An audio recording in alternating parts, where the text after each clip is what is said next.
Why is finding the right business system so challenging? Whether you are working for someone else, just starting your business, or working to optimize the life you have, I hope that by sharing my story of how I struggled to find and build a business system that worked for me, you can benefit. My story starts with thinking I should trade my time for money most of my life, seeing a different path 3 years ago when I started my business, and then building a business where I was still trading my time for money. You might like that my story concludes with appreciating the value of any opportunity and building a business system founded on daily satisfaction from putting first things first. Up until 3 years ago, I believed that the way to make money was to work for someone else. You got paid hourly and usually got benefits. While people consistently told me I would be good at business, and especially the stock market, I judged people negatively for trying to make a lot of money and looked at them like they were exploiting other people. My life of work was committed to values, and I thought that was separate from trying to make as much money as possible. Ironically, losing a bet one night would change my mind. One night in graduate school, I got drunk and started betting on Call of Duty games with my friends online. For the first few games, I was doing well. I was up $120 after winning several one-on-one matches in a row. A few hours later, I was down around $500 because once I started losing, I did not know how to stop. I had gambled with my friends online before and lost, but never had paid them in actual US dollars. Before I had not met any of them, I figured, why did it matter?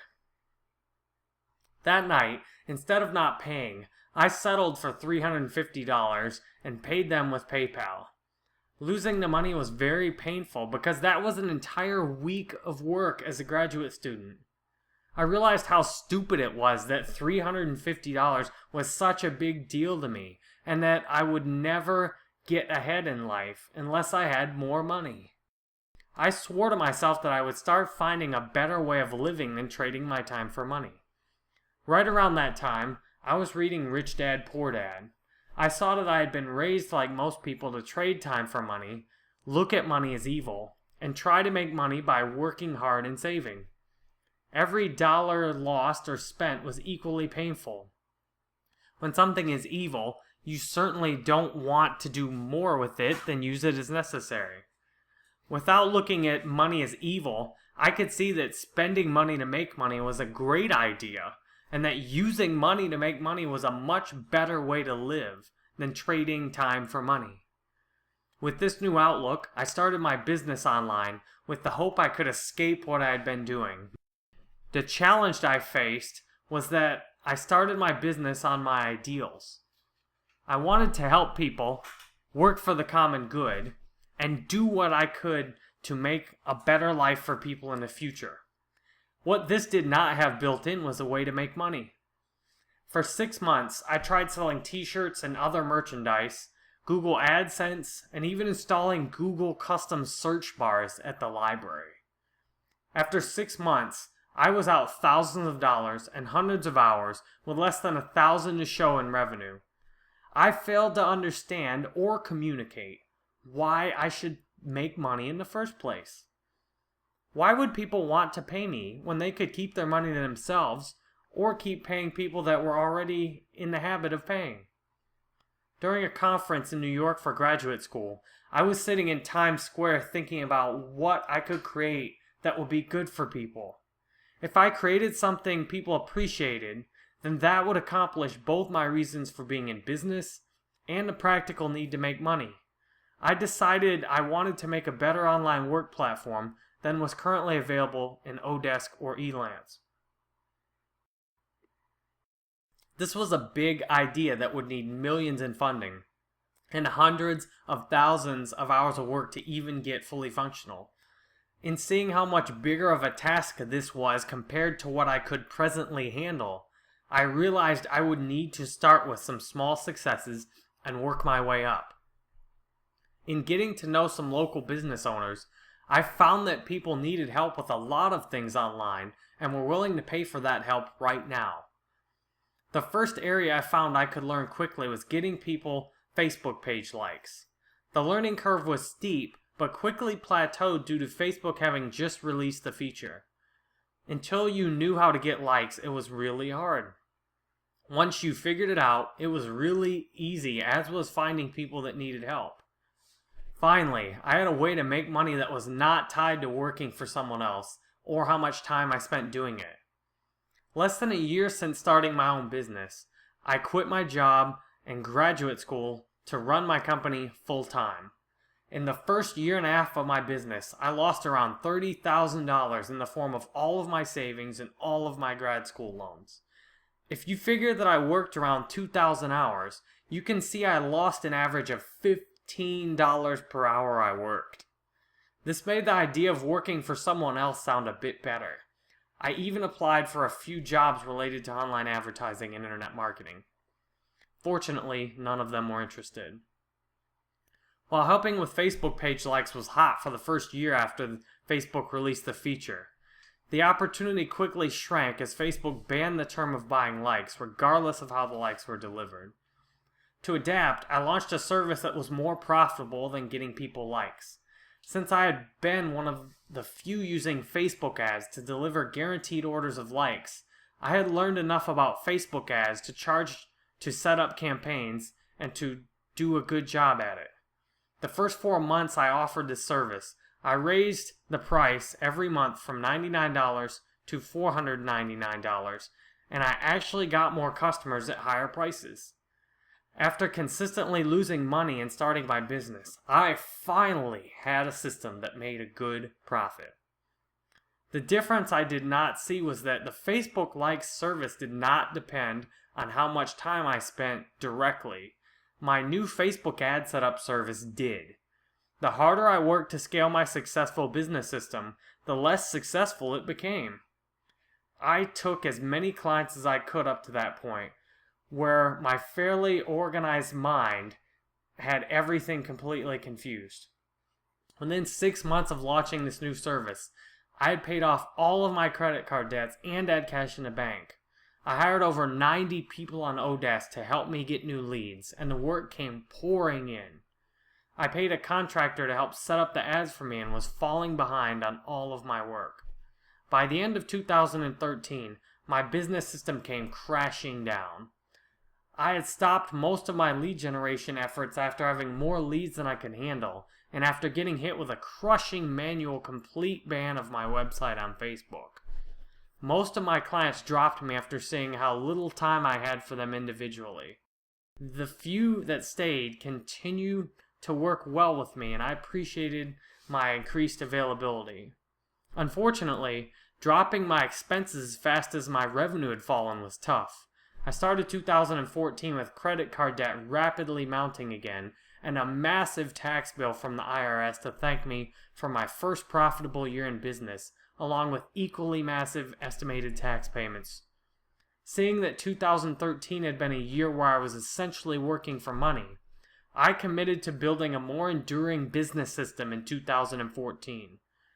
While many people in my line of work started first with trying to build passive income, I had always focused on taking the guaranteed money now over trying to build something that might make money later.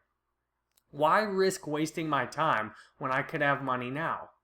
After seeing what little enduring value I had built out of all of my hard work, I became more willing to risk time building a solid future at the expense of a few dollars today. What I could not figure out how to do was balance my time in creating passive income and an enduring business system while still doing work for clients and making enough to get by. I tried a really unpopular membership program with my website.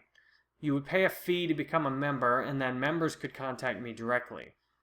Where I had been doing well getting people to pay me $1,000 or more on the first order to do their Facebook ads, people were disgusted with my attempts to get them to pay $30 a week to email me.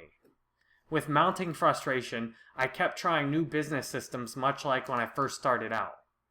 The difference was, I felt it was beneath me to be so messed up at this point in my work, and I was really hard on myself compared to when I was just learning. I tried offering much higher price services. I tried offering new services, including a real estate agent YouTube advertising service that was really well designed, except that no one actually ordered it. In the middle of all this, my largest client gave me a huge new project to work on, and I took this as a sign from higher up that I needed to put first things first. I know that doing the most good for the most people for me means sharing what I can for free first or on Udemy, and then seeing what time I had left to serve clients. While I was making money in 2013, stopping to create Udemy courses or free tutorials seemed like a bad idea because I already had too many clients.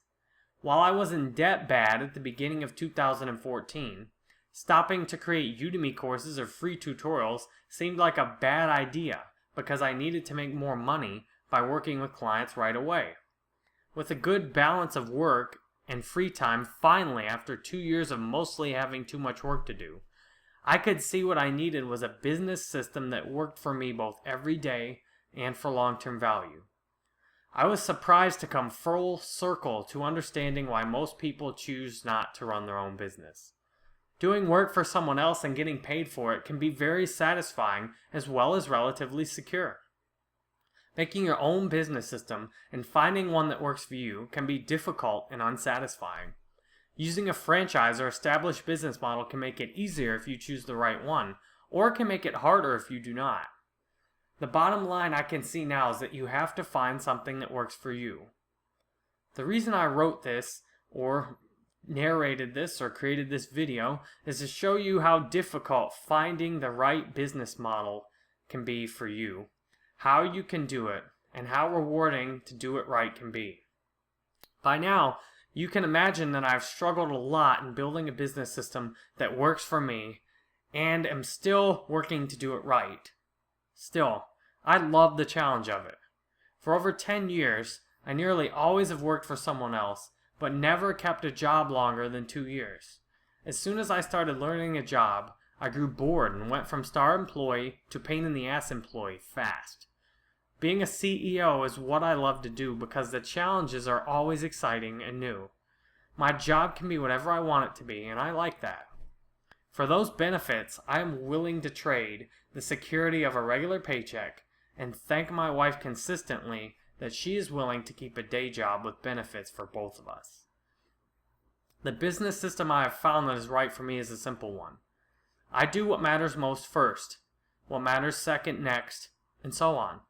To determine what matters most, I reflect on what work I did over the last 3 years that was most valuable. Clearly, creating the free tutorials and Udemy courses is proving to be the most valuable work I did. After that, the work for my largest client is clearly the next most important, and then that for other clients, as well as responding to my emails. Since I know what my most important work is, and I know I need to do it first, that is what I do. Over the last few weeks, I have started 6 days out of the week out with creating what I want to, and I absolutely love it. This new process has allowed me to make a new Udemy course faster than ever, put more than 10,000 new words on my blog in less than 2 weeks, upload a new YouTube video nearly every day, and double the amount of podcast episodes I have. Yesterday, I started the day somewhat slow creatively, and ended up with a 4,000 word article on Facebook marketing. Since I know when I will be creative now, my brain is getting in the habit of being prepared for this time, and my schedule's built to suit it. Before I do any work for clients, I do the work that I enjoy and that people can use either for a low cost on Udemy or for free on my website. I start by doing what does the most good for the most people. Next, I do the work I need to for my clients in the order of what they invest with me, in the 5 hours or less each day I devote to doing everything else besides creative work. This means my largest client that consistently pays me the most gets my complete attention until I've finished everything for them that day. After them, I move on to the client that invests the next most with me until either my time is up for the day or I have completed all of my work for all clients. If I still have time left, then I respond to emails from fans and then emails from potential clients. If I have any more time left, I handle items on my to-do list that I thought at some point might be a good idea, such as hire a graphic designer or research a topic. The business system I have that works for me is putting first things first every single day. What I am still working with establishing is a system for obtaining clients that matches this and communicating this to potential clients. The idea I have for how to do it is simply to describe how I work and how I take on any additional work competitively. If someone new or someone I've worked with previously wants me to do work for them, they will need to pay at the rate matching how much work they want from me based on what I have available. If they want to be my first priority, they will need to pay more per month than my existing top client. If they're okay with not being first priority, they can suggest any budget they have available and I can decide if I have enough free time to take their project on. Figuring this out has been very challenging into detail since there are so many ways of getting paid. Some people want to pay hourly while others want to pay based on a project. Some people prefer having a little done each day while others want a quick, intense job. I figure the best I can do is to ask every person requesting me to spend time working on their project to answer 3 questions for me. First, what do you want me to do? Second, how long do you want me to do it for? Third, how much will you pay me? I am trying this new approach and I will keep you posted as to how it goes. I think the benefits of this system are that I can allow people to bid based on their budget instead of shoving numbers at them like most people do. This way, I can take on clients with larger budgets without giving them lower prices that make them feel I am cheap, while also keeping my options open to take lower paying projects if I have time for them. My previous strategies of either lower prices or higher prices have always failed one of these 2 objectives. The failure is most apparent when I remember one of the first big successes I had. One of my earliest clients offered me nearly 10 times as much as I was going to ask for to complete a Facebook likes project. They were expecting to pay a lot more than most people were, and they were happy with what they got out of it since they had nothing to compare my work to. By having a more flexible pricing system when I started, I was able to land this bigger opportunity by luck. As I've switched between low prices and high prices, I have lost a lot of good opportunities to establish new relationships. If I had my prices high at the time my largest client made their first order, I would not have had the wonderful opportunity I have to do work with them now on one of their large projects. The rewards of finding a business system that works for me are daily satisfaction and flexibility. I know each day I will do work I feel is most important. I know that I'm open to handling big and small clients based primarily on establishing a healthy working relationship rather than fixed prices. I am sure that I may have to change some of the details in the future as I have in the past to match my opportunities. The bottom line for me is that keeping an open mind throughout the last 3 years has been really helpful. I wanted to do work online 10 years ago, but did not have the courage or open mind to get started. Whatever business system you are participating in, you have the chance to be happy where you are at, or try something new, or maybe both. I started my business while I was doing my PhD in criminology and working 20 hours per week as a graduate student. I am thankful now to have the opportunity I do, and I'm thankful that my wife can go to work every day and get a paycheck as well as have health insurance for us. I am finally happy with where I am at. I hope by sharing my story you get something positive out of it you can use. I appreciate the time you spent with me today and hope to do it again soon.